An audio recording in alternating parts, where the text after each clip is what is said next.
오늘 우리 본 말씀 통해서 오직 성령의 권능을 받으라 25번째 말씀 드리겠습니다. 그리스도를 위하여 생명을 아끼지 아니한 자, 제목으로 같이 은혜 받도록 하겠습니다.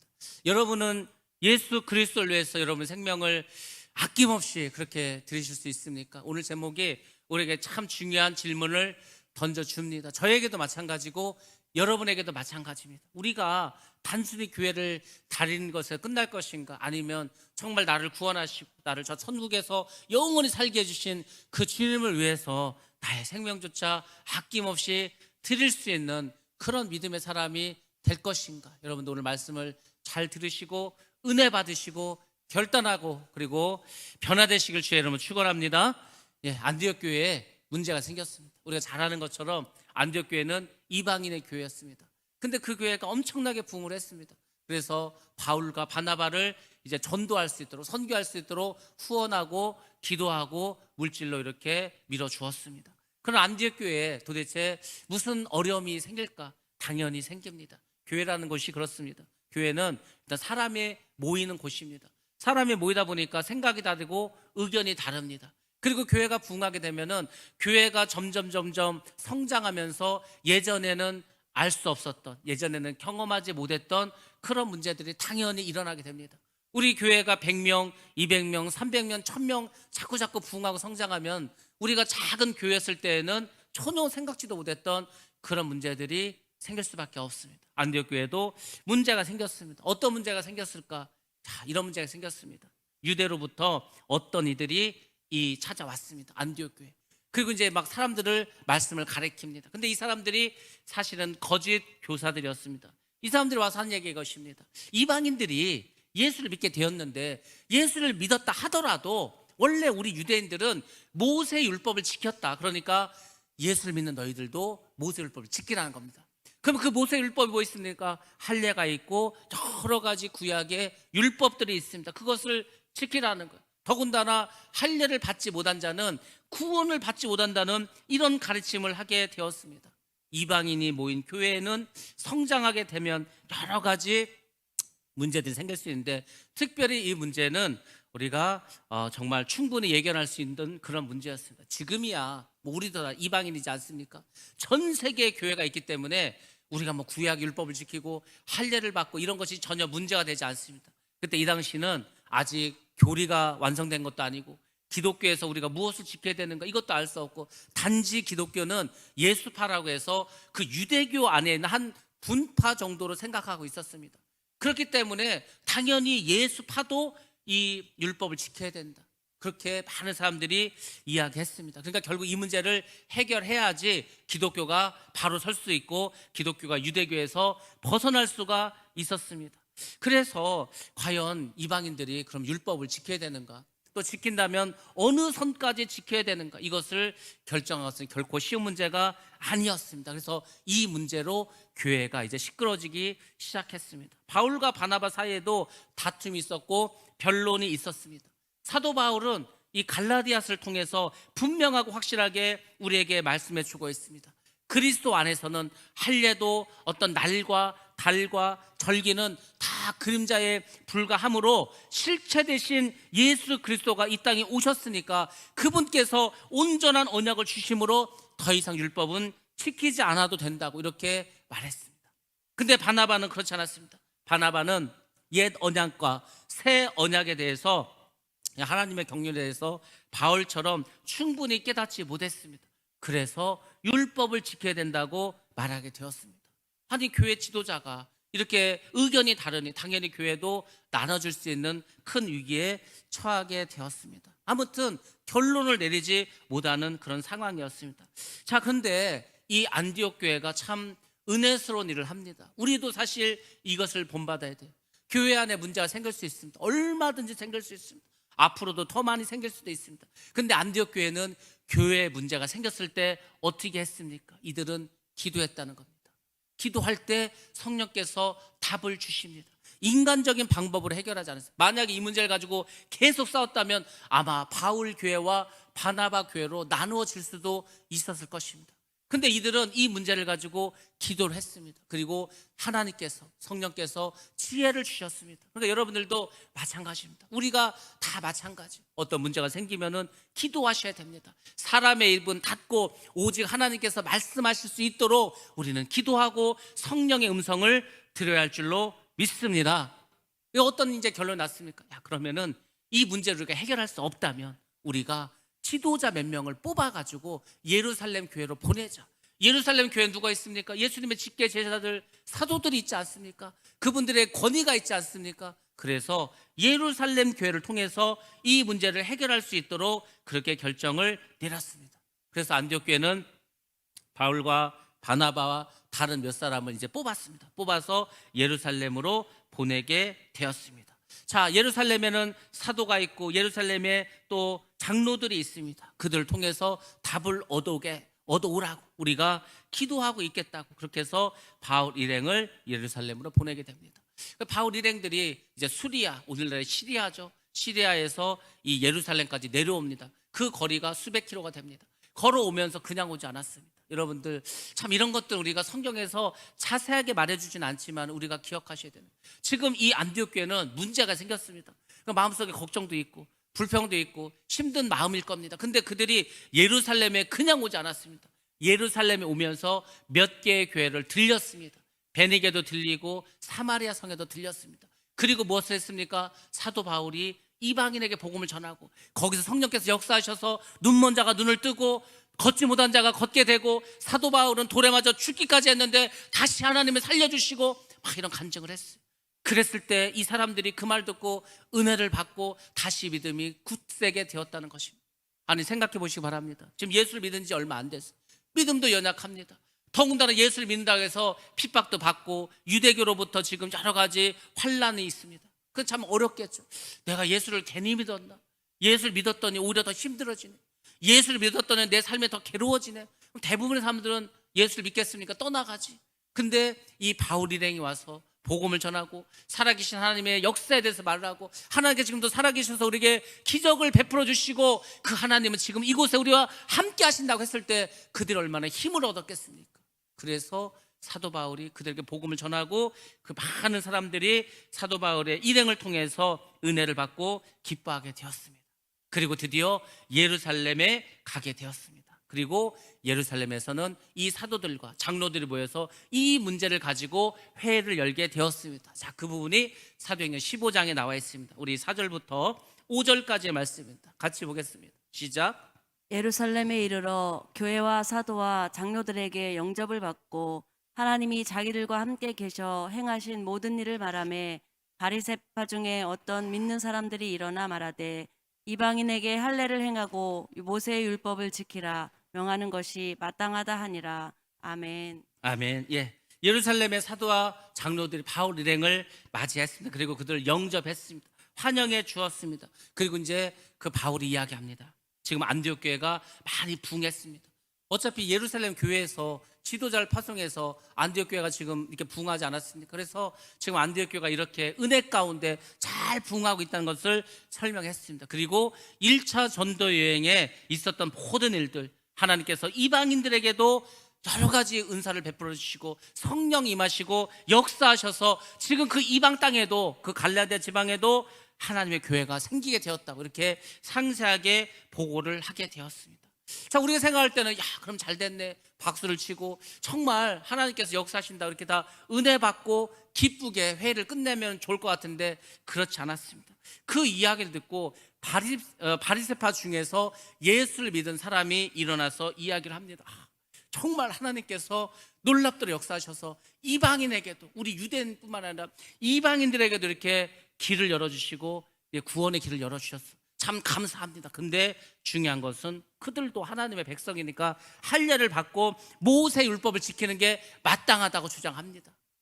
그렇게 바리새파 출신의 어떤 사람이 일어나서 이야기를 합니다. 그 사람이 잘못됐다고 말할 수 없습니다.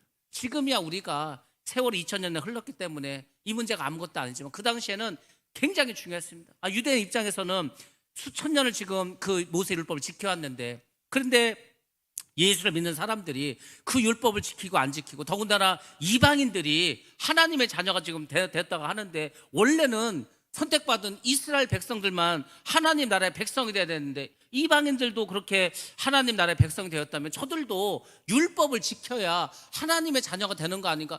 어찌 보면 그게 당연한 생각입니다. 그게 더 많은 사람들이 아마 그렇게 생각했을 겁니다. 그러니까 여러분들이 교회에서 어떤 안건이나 어떤 문제로 의견이 다를 때는 절대 싸울 일이 아니에요. 왜냐하면 사람마다 생각하는 게 다 다릅니다. 그 생각이 나쁜 게 아니에요. 제가 그랬잖아요. 사람의 말은 다 맞습니다. 왜? 그 사람의 경험과 그 사람이 가지고 있던 모든 어떤 그런 지혜와 지식을 가지고 말하는 거기 때문에 다른 말이 없어요. 중요한 것은 해답은 하나님 주시고 결정은 성령께서 사람을 통해서 역사하시는 겁니다. 그러니까 의견은 말할 수 있지만 절대 싸울 필요는 없습니다. 아무튼 바리새파 사람이 일어나서 이야기를 했습니다. 그러니까 이제 뭐 그곳에 모인 장로들과 사도들 간에도 여러 가지 변론이 오가게 되었습니다. 그때 이방인의 집에 가서 최초로 복음을 전하고 성령까지 받게 했던 베드로가 일어나서 이야기를 말합니다. 베드로가 뭐라고 말했습니까? 하나님께서 자기들처럼, 우리처럼 이방인에게도 성령을 주셨다. 그들의 마음속에 믿음을 갖게 하셨다. 그들을 깨끗하게 해주셨다. 하나님은 이방인도 차별하지 않으신 분이다. 이것을 이야기합니다. 동일하게 주 예수 그리스도로 은혜를 받고 구원을 받을 수 있다고 이야기합니다. 예수의 복음을 믿고 회개를 하고 물과 성령으로 거듭나면 하나님께서 성령을 주시고 하나님의 은혜로 그들도 구원을 받는다. 이렇게 이야기를 했습니다. 자, 그 베드로의 이야기를 쭉 들었습니다. 그리고 바울과 그리고 바나바의 사역의 간증도 다 들었습니다. 그리고 이제 그 회의의 의장이면서, 그리고 예수님의 친동생이었던 야고보 장로가 일어나서 이제 이야기를 합니다. 물론 예수님의 제자 중에도 야고보가 있었습니다. 근데 그는 일찌감치 순교를 당하고 말았습니다. 그리고 예수님의 동생이면서 이 예루살렘 교회의 지도자고 장로고, 그리고 이 회의의 의장격인 야고보가 일어나서 이렇게 이야기를 합니다. 우리 말씀을 한번 보겠습니다. 사도행전 15장 12절부터 13절 말씀 보겠습니다. 시작. 온 무리가 가만히 있어 바나바와 바울이 하나님께서 자기들로 말미암아 이방인 중에서 행하신 표적과 기사에 관하여 말하는 것을 듣더니 말을 마침에 야고보가 대답하여 이르다. 형제들아, 내 말을 들으라. 자, 아멘. 야고보는 베드로의 말을 먼저 상기시킵니다. 베드로가 여러 가지 이야기를 했는데 그 베드로의 이야기를 듣고 베드로의 의견을 가만히 들어보니까 바로 구약에 아모스 선지자가 예언했던 것이 베드로의 그 말을 들어보니까 우리에게 이제 일어났고 그 예언이 우리 삶 가운데에서 적용되었다고 이야기를 합니다. 그러니까 이 야고보는 베드로의 이야기를 쭉 들으면서 성령께서 그때 지혜를 주신 것 같아요.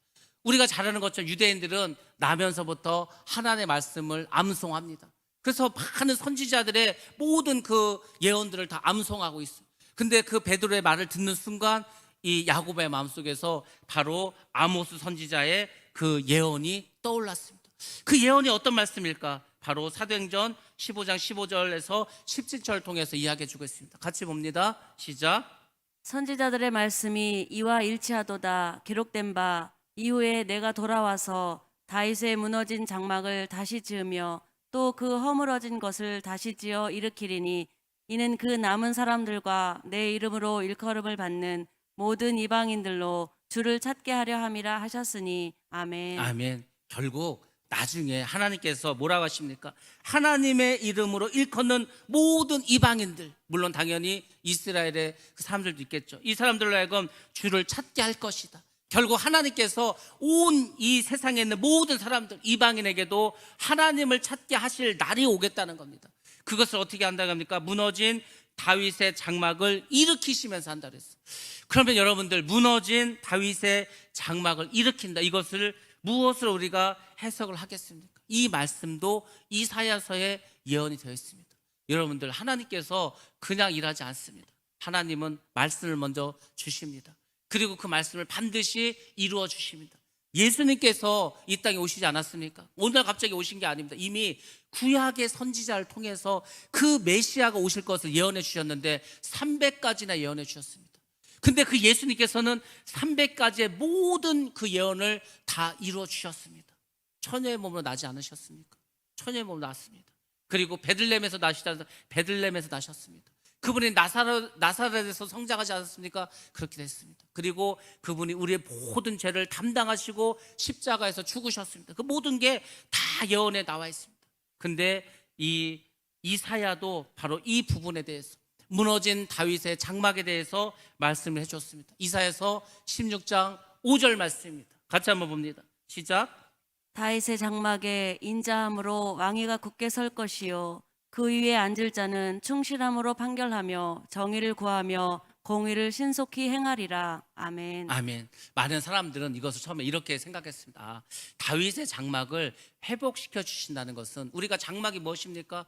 예배드리던 곳 아닙니까? 그 광야에서 회막에서 예배드리지 않았습니까? 그러니까 하나님께서 마지막 때 예배를 회복해 주시는구나, 이렇게 이해하는 사람도 많이 있었습니다. 근데 이사야가 말하는 것은 예배의 회복을 말하는 것이 아니고 바로 다윗의 무너진 장막, 그래서 일으켜 주신다는 것은 왕권과 그와 관련된 다윗의 가문에 대한 이야기였습니다. 이 장막이라는 말이 문자적으로는 텐트를 말합니다. 그렇죠, 텐트죠, 장막이죠. 근데 이게 상징을 하는 것은 뭐냐면 다윗의 집안과 가문을 말합니다. 좁게는 그렇게 말합니다. 넓게는 하나님의 왕국을 말합니다. 그래서 다윗의 장막을 일으킨다는 것은 다윗의 가문과 그 왕권과 그 나라를 다시 회복해 주신다는 겁니다.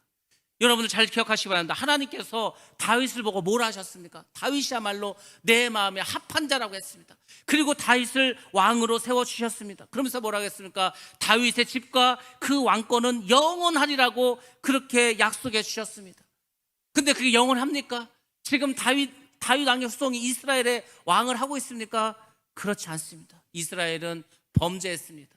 그리고 하나님께서 바벨론을 일으켜서 그 이스라엘을 멸망시켰습니다. 그 다윗의 후손들이 더 이상 왕이 되지 못했습니다. 그 집이 다 깨어지고 왕권도 다 잃어버리고 말았습니다. 다윗의 후손들, 육신의 후손들은 다 왕권을 잃어버리고 그리고 이제는 더 이상 왕의 역할을 하고 있지 않습니다. 그럼 도대체 다윗의 그 무너진 장막을 일으킨다는 것은 무엇을 상징해 주고 있습니까? 바로 다윗의 후손으로, 다윗의 차손으로 오신 그 메시아이신 예수 그리스도, 그분께서 다윗의 왕위를 계승하시겠다는 겁니다. 다윗이 살았을 때는 다윗이 이스라엘만 다스렸지만 다윗의 후손으로 오시는 예수 그리스도, 그분은 이스라엘뿐만 아니라 온 세상을, 온 지구를 다 다스리는 왕의 왕으로서, 만유의 주로서 만유의 왕으로 이제 오신다는 거죠. 통치 범위를 이스라엘에서 전 세계로 확대해 주셨다는 겁니다. 더 높고 완전한 언약으로 백성들을 일으켜 주실 거라고 그렇게 예언해 주셨습니다. 그리고 이스라엘 중에서 남은 자들, 이스라엘 중에서 이제 주님을, 예수를 주로 따르는 그 경건한 사람들, 그리고 이방인들, 이방 민족, 그들을 통해서 예수 그리스도의 이름을 위한 신실한 백성들을 모아서 더 크고 차원 높은 하나님의 백성들을 교회, 에클레시아, 이 교회로 만들어서, 교회를 세워서 그렇게 해서 하나님의 나라를 이루어가겠다는, 빅 텐트를 만들겠다는 하나님의 예언이었다는 것입니다. 구약시대 때는 하나님이 이스라엘의 하나님이었습니다. 이스라엘 백성들만 하나님을 이름을 부르고 하나님을 섬겼습니다. 근데 예수님께서 이 땅에 오셨습니다.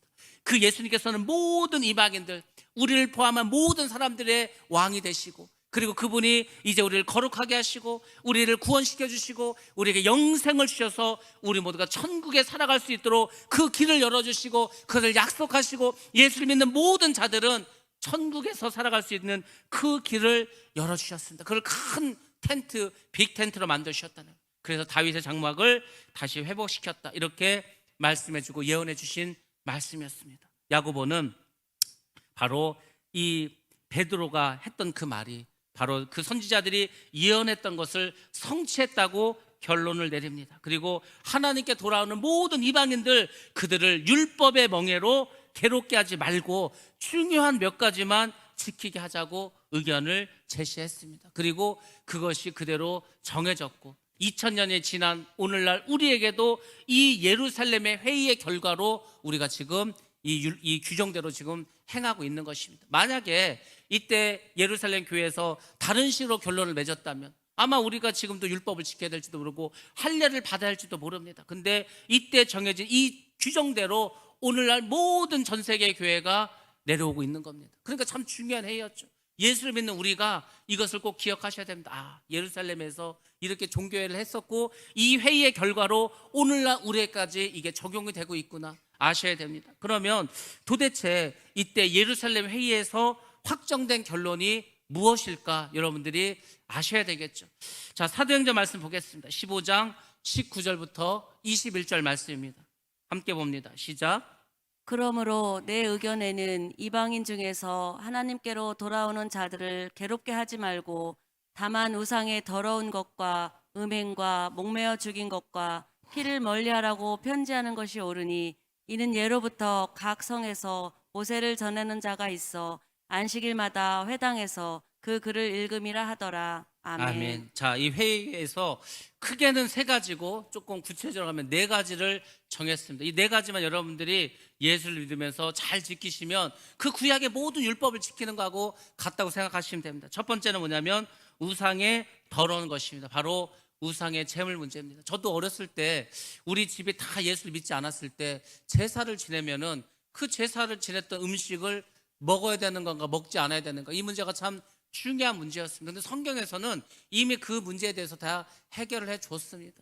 자, 여기서 정한 게 무엇입니까? 우상의 더러운 것, 우상의 재물에 대해서 말해주고 있습니다. 사도 바울은 사실 고린도 전서에서 10장에서 이 문제에 대해서 아주 자세하게 말해줬습니다. 뭐라고 합니까? 이방인의 제사는 귀신에게 하는 겁니다. 당연히 귀신에게 하는 거겠죠. 우리가 조상에게 제사를 드린다고 하지만 사실 조상이 와서 죽은 조상이 와서 그 음식을 먹는 것이 아닙니다. 귀신들이 오는 거예요.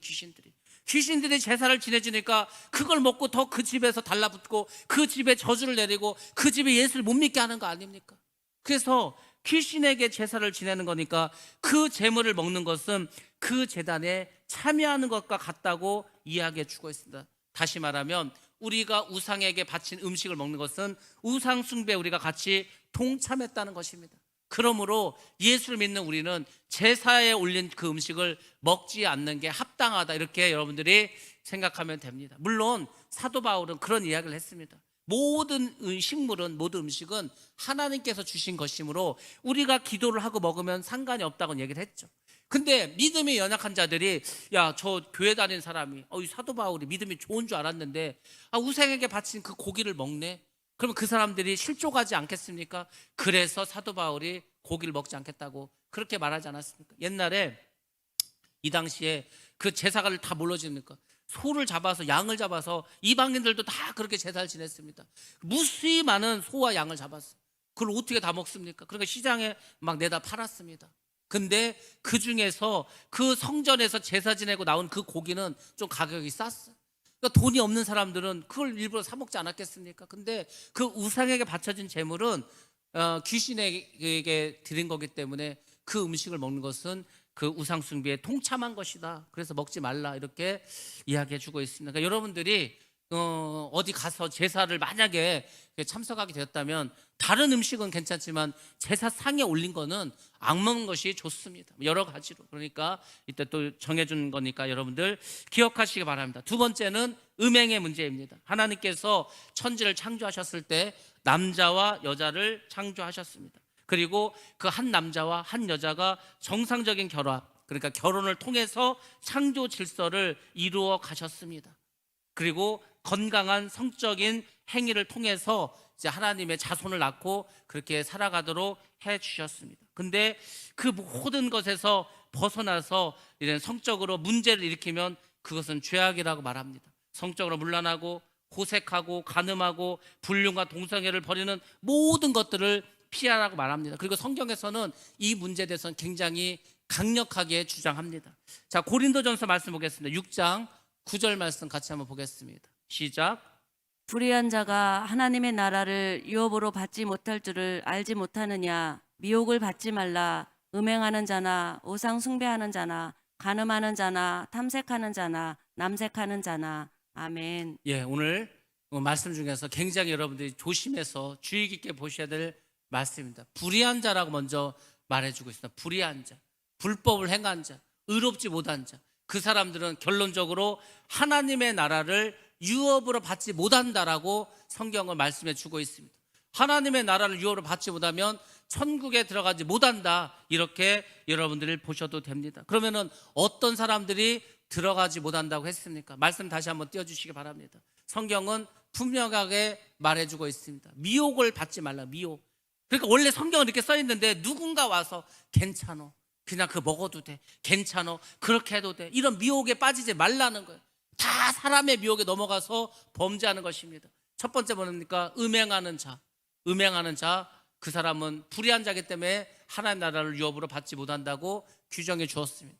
우상 숭배하는 자, 마찬가지입니다. 하나님이 아닌 우상에게 절하는 자, 불의한 자고 하나님의 나라를 유업으로 받지 못합니다. 간음하는 자, 탐색하는 자, 남색하는 자. 남색이 무엇입니까? 동성애를 말하지 않습니까? 동성애.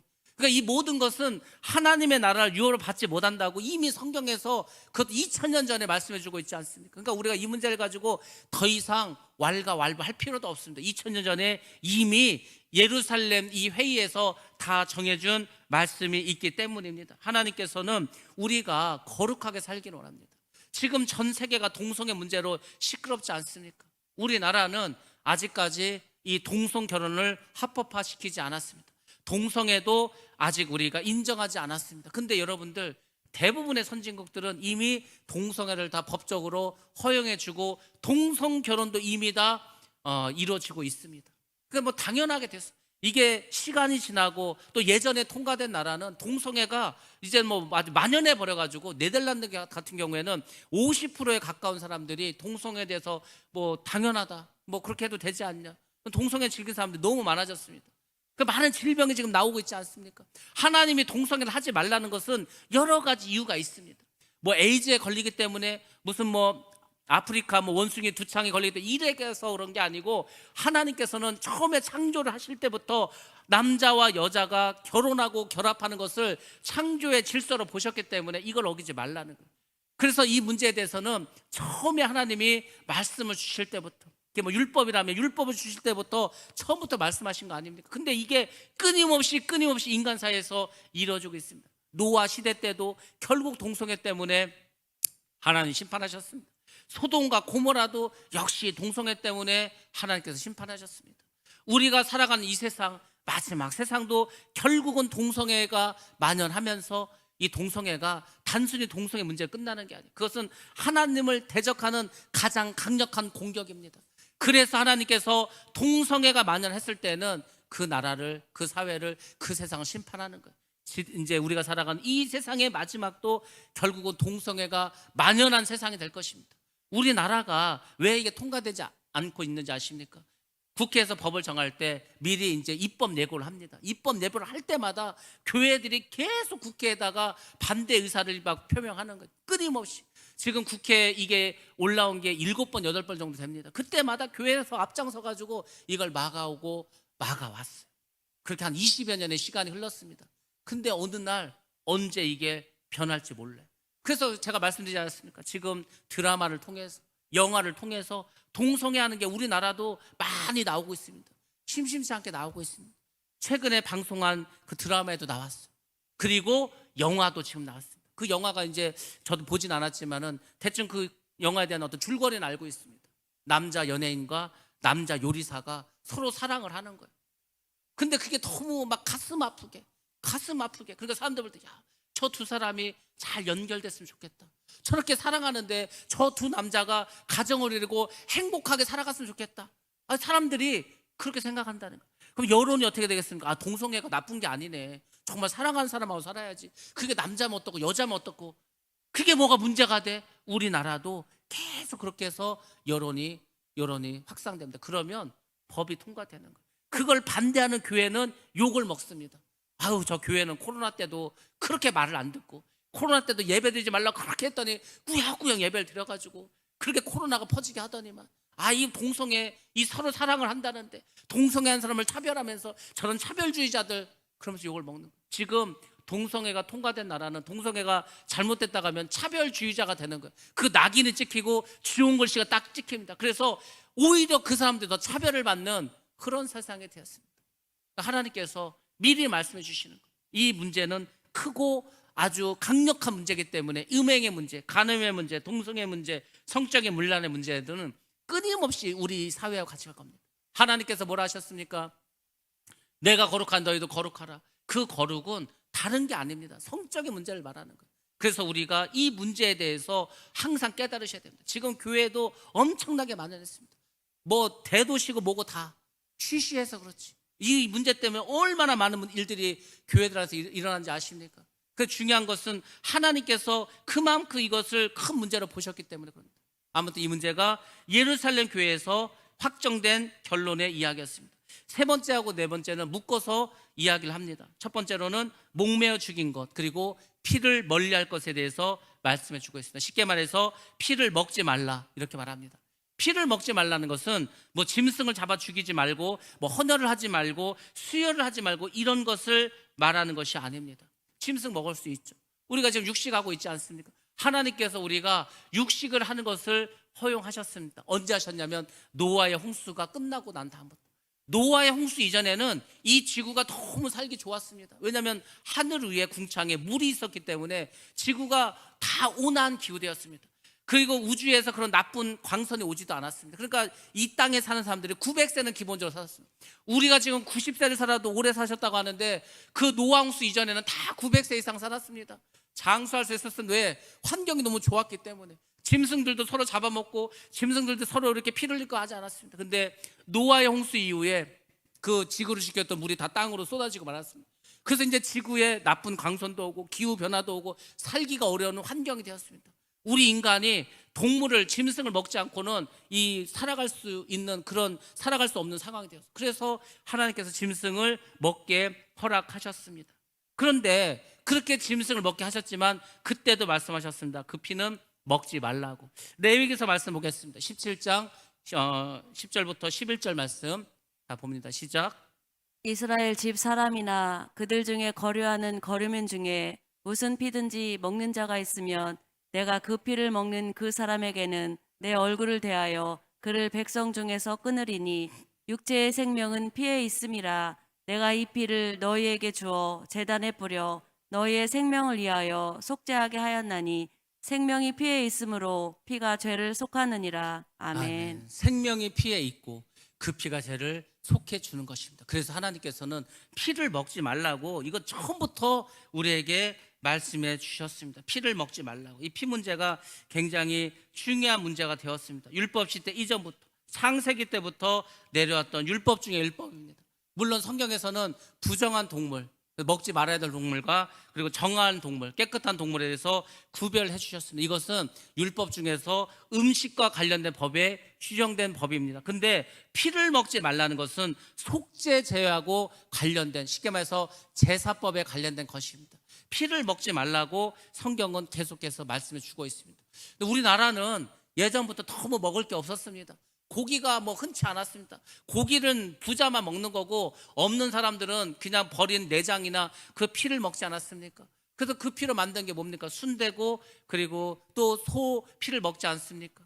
그런 것들, 선지 같은 거. 이게 사실은 성경에서는 금하는 일입니다. 물론 우리는 문화적으로 이렇게 먹고 하지만은 성경적으로 볼 때는 그것을 금했다는 겁니다. 그러니까 여러분들이 그것을 드시더라도 기억은 하셔야 되는 거. 아, 이게 원래는 먹어서는 안 되는 것이구나. 왜냐하면 그때 정해난 규정이기 때문에. 제가 말했잖아요. 원래 우리 기독교에서 말하는 것과 우리의 삶은 너무 다르다고. 한국 사람들은 예수를 믿으면서도 굉장히 유교적이고 샤머니즘적이고 불교적인 요소도 있고 또 한국의 특수한 문화들도 다 교회에 들어와서 이게 사실은 혼합되어 있는 상태입니다. 그러니까 우리가 이것을 잘 지혜롭게 행하시는 게 좋아요. 물론 뭐 순대를 먹고 뭐 선지를 먹을 수는 있겠죠. 근데 이건 알고 드시라는 겁니다. 그래야지 여러분들이 하나님의 뜻을 잘 이루어갈 수가 있습니다. 그 다음에 목매어 죽은 것을 먹지 말라고 합니다. 목매어 죽은 짐승을 먹지 말라는 것도 결국은 피 때문에 그렇게 하셨던 것입니다. 우리 말씀 한번 보겠습니다. 레위기 17장 15절 말씀입니다. 함께 봅니다. 시작. 또 스스로 죽은 것이나 들짐승에게 찢겨 죽은 것을 먹은 모든 자는 본토인이거나 거류민이거나 그의 옷을 빨고 물로 몸을 씻을 것이며 저녁까지 부정하고 그 후에는 정하려니와. 아멘. 아멘. 이 율법을 주신 이유는 이 당시가 의학이 발전하지도 않고 과학이 발전하지도 않았기 때문입니다. 목매어 죽었다든지 아니면 스스로 죽었다든지 병들어 죽었다든지 그것은 이미 죽은 상태이기 때문에 피가 살 속에 응고되어 있습니다. 그러니까 그 피 속에는 바이러스도 있고 병균도 있을 거 아닙니까? 그러니까 살아있는 짐승을 죽여서 모든 피를 다 쏟아내고 고기를 먹는 건 괜찮지만 이미 죽은 고기들은 다 피가 응고되어 있습니다. 그 피 속에 많은 병균이 있을 거 아닙니까? 그래서 부정하니까 만지지도 말고 그리고 먹지도 말라고 말씀해 주고 있습니다. 바로 하나님께서 우리가 그것을 먹을 때 병에 걸릴 수 있기 때문에 그래서 식용 때는 꼭 도살을 하고 피를 다 쏟아낸 후에 먹으라고 말해주고 있습니다. 자, 그래서 예루살렘 회의에서 결정된 그것들을 다 결론적으로 말씀드리자면 음행을 제외하고는 모두 먹는 것과 관련되어 있다. 이것을 여러분들이 아시면 됩니다. 이것들은 사실 모세가 율법을 준 게 아니고 율법 이전부터 지켜왔던 것입니다. 사실은 그러니까 모세 율법이 아니라 하나님께서 우리 인간에게 처음부터 주셨던 그런 말씀이라는 것을 기억하랍니다. 그러니까 두 가지 사실은 음행과 먹는 것. 이 음행과 먹는 것이 우리에게 죄를 가지고 온다는 겁니다. 결론으로 오늘날도 마찬가지입니다. 우리가 왜 죄를 짓습니까? 음행의 죄가 아니면 먹는 것과 관련된 것. 그 먹는다는 게 물론 음식만 말하는 게 아니겠죠. 욕심도 탐심도 더 가지려고 하는 것도 내가 더 성공하기 위해서 다른 사람을 모함하는 것도 모든 것이 다 먹는 것과 관련됐다고 생각하시면 됩니다. 그래서 이 두 가지를 여러분이 잘 지키면 하나님께서 주신 모든 그런 말씀을 지키는 것이다 이렇게 생각하시면 됩니다. 자, 이렇게 해서 확정된 결론을 가지고 어떻게 했습니까? 이 당시에 뭐 전화가 있습니까? 뭐 이메일이 있습니까? 결국은 여기서 정해진 모든 것들을 다 기록합니다. 기록하고 사람을 이제 각 도시에 보내서 편지를 전달합니다. 이방인의 교회들에게 다 전달하는 거예요. 우리가 예루살렘에 모여서 이렇게 회의를 했습니다. 그래서 이방인들이 율법을 지켜야 되는가, 모세 율법을 지켜야 되는가, 지키지 않아도 되는가에 대한 결론이 이것입니다 하면서 이 네 가지를 써서 보내주게 되었습니다. 그 편지를 전달한 사람이 누구일까? 바로 안디옥에서 온 바울과 바나바, 그리고 예루살렘에서 보낸 유다와 실라, 이 사람들이 이 편지를 가지고 도시에 가서 이제 편지를 전달해 주었습니다. 근데 성경에서는 이 사람들을 말하는, 규정하는 말이 나옵니다. 그것이 무엇입니까? 바로 오늘 우리가 읽은 말씀의 본문의 제목입니다. 이 사람들을 성경은 이렇게 말해주고 있습니다. 우리 주 예수 그리스도의 이름을 위하여 생명을 아끼지 않는 자라고 말해주고 있습니다. 여러분들은 예수 그리스도의 이름을 위해서 생명을 아끼지 않고 있습니까? 여러분들이 이 문제에 대해서 곰곰이 생각해 보라고 제가 처음에 말씀을 드렸습니다. 저도 이 문제를 가지고 곰곰이 생각을 했습니다. 2018년 7월 22일 날 주일날이었습니다. 제가 그날 목사 안수를 받게 되었습니다. 제가 목사 안수를 받으면서 물론 그 전부터도 여러 번 기회가 있었는데 계속 받지 않고 있었습니다. 그러면서 하나님께 기도했습니다. 하나님께서 저를 정말 주의 종으로 목회자로 삼으시려면 저에게 말씀을 하나 주시기 원합니다. 왜냐하면 이 목회라는 게 힘들다고 들었습니다. 어렵다고 들었습니다. 제가 만약에 목회를 하면서 너무 힘들다고 도망가면 어떻게 하실 겁니까? 제가 만약에 목회를 하면서 너무 힘들다고 목회를 그만두면 어떻게 하겠습니까? 그러니까 제가 붙잡고 나아갈 수 있는 말씀을 달라고 그렇게 기도를 했습니다. 그러다 2017년 10월 정에 하나님께서 베트남에 있었을 때 저를 새벽에 깨우셔서 불현듯 주신 말씀이 사도행전 20장 24절 말씀이었습니다. 내가 달려갈 길과 주 예수께 받은 사명 곧 하나님의 은혜의 복음을 증언하는 일을 마치려 하면은 나의 생명조차 조금도 귀한 것으로 여기지 아니하노라. 여기도 그 말씀이 있죠. 제가 이 말씀을 붙잡았을 때 가장 마음에 왔었던 것은 나의 생명조차 조금도 귀한 것으로 여기지 아니하노라. 내가 이 말씀을 붙잡으면 되겠구나. 목회를 하다 힘든 일이 있겠죠. 아무리 힘들어도 내가 죽는 것만큼 힘든 일이 있겠습니까? 그러니까 어지간한 일은 내가 이길 수 있겠다. 그 마음을 갖게 되었습니다.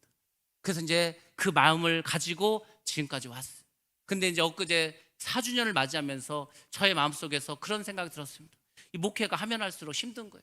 하면 할수록 생각지도 않은 일이 벌어지고 하면 할수록 두렵고 떨리는 마음이 생겼습니다.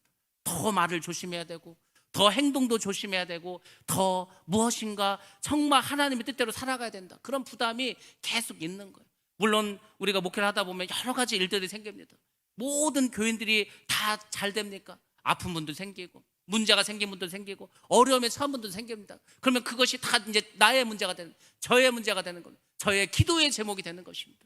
야, 이 목회가 하면 할수록 어렵구나. 하면 할수록 힘들어지는구나. 하면 할수록 내가 더 깨어지고 낮아져야 되는구나. 결론적으로 내가 정말 죽어야 되는구나. 이 생각을 하게 됐습니다.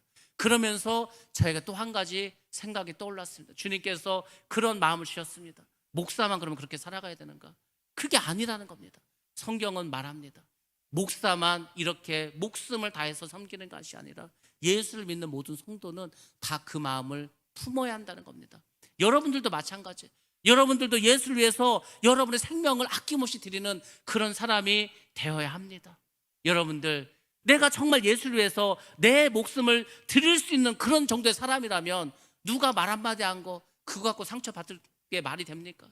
누가 나에게 어떤 행동을 했다 해서 그게 그렇게 용서하지 못할 그런 일이 됩니까?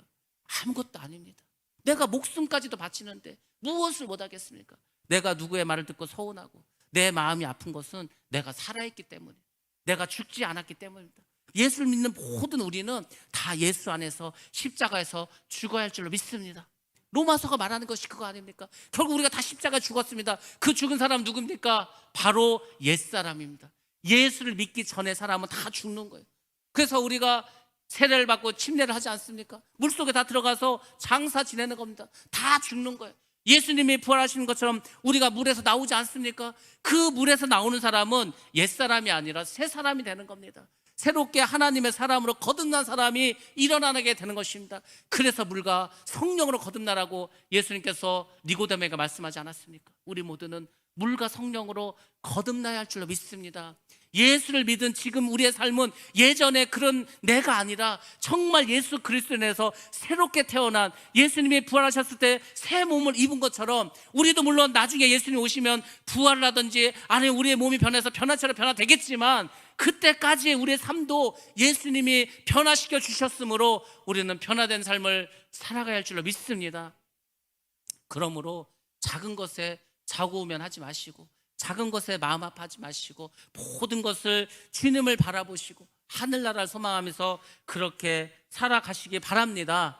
저도 날마다 7월 22일이 될 때마다 또 각오를 하고 또 새로운 마음을 가질 것입니다. 여러분들 마찬가지, 여러분들이 예수를 믿기로 작정하신 그 날이 있을 것입니다.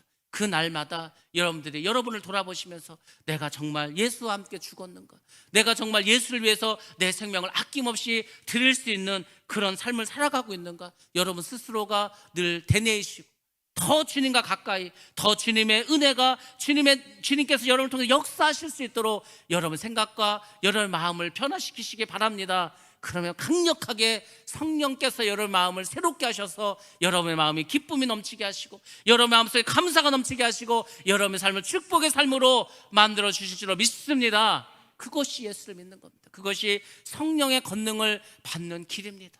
그런 사람들이 담대히 예수를 증거하고 복음을 전하는 그런 복음의 전도자가 될 줄로 믿습니다. 물론 이 회의는 사람들이 모여서 했습니다. 그렇지만 결국 이렇게 정해지는 데 있어서는 성령께서 인도하시고 또 성령께서 역사해 주신 것입니다. 편지를 받은 그 교회들은 확정된 이 가르침을 듣고서 모두 기뻐했습니다. 우리도 기뻐해야 합니다. 그리고 유다와 실라는 이제 예루살렘에 돌아가게 되고 바울과 바나바는 안디옥 교회에 남아서 계속해서 말씀을 가르치는 사역을 하게 되었습니다. 여러분들도 다 교회에서 사역을 하고 있는 겁니다. 여러분들도 교회에서 다 맡으신 일이 있지 않습니까? 이 일을 함에 있어서 정말 나의 생명을 아낌없이 주님께 드리는 그 마음으로 하셔서 여러분들 교회 생활 하다 보면은 상처받을 일 사실 많이 있습니다.